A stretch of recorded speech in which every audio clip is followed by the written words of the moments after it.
Tambalang Dadit update po tayo mga idol. Wow! Grabe po talaga ang ating pag-uusapan ngayon mga idol. Kasi nga ay ang isang leche flan girl na si Medit ay umamin nga mismo sa harap ng isang Manila boy papa na kung ano ang type niya na lalaki o gusto nito. O sabihin na natin na ideal boyfriend in the future.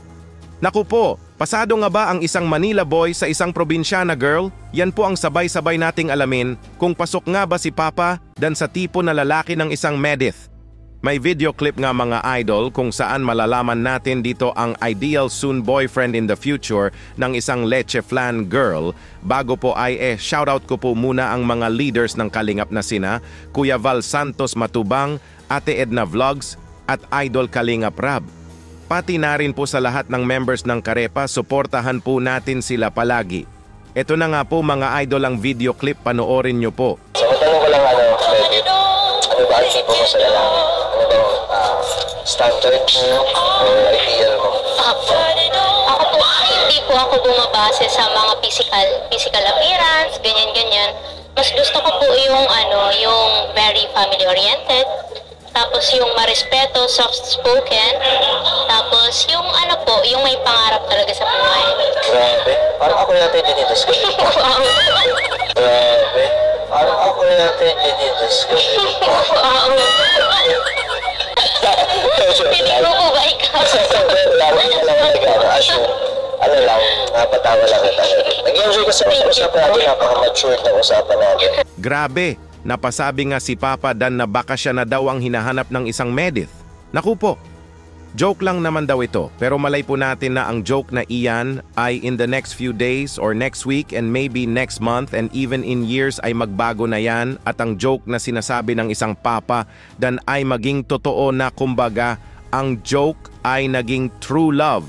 Naku po, ang hinahanap pala ng isang Medith na lalaki na makasama in the future ay yung family-oriented talaga. May respeto at higit sa lahat, may pangarap sa buhay. Kahit nga ay di man ito physically attractive ay basta ang mahalaga daw ay pasok sa hinahanap niya na personality. Magaling po talaga pumili ng isang makakasama si Medith in the future na magkakasundo po talaga sila sa goals nila na gustong maabot. Kasi nga ay alam naman po natin na kung gaano kasipag madiskarte sa buhay at especially may pangarap ang isang Medith na gustong maabot someday, kaya kung swak po talaga sila sa isa't isa ay sabay-sabay po talaga nilang maabot ang mga pinapangarap nila sa buhay. At sa nakita natin ay nasa kay Manila boy, Papa Dan naman po iyon lahat, plus gwapo pa ito kaya full package po talaga ang isang Papa Dan para sa isang girl. Kumbaga sa kanta ay nasa kay Papa Dan na ang lahat. Good luck Team Dadit, more kiligan to come at sana in the future ay kayo ang tinadhana sa isa't isa.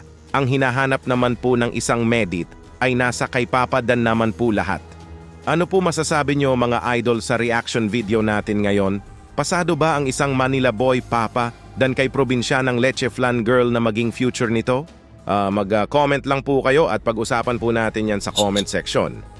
Dito muna lang po tayo, Kuya Dambo nga po pala, mabuhay ang Team Kalingap. Hanggang sa muli, maraming salamat po.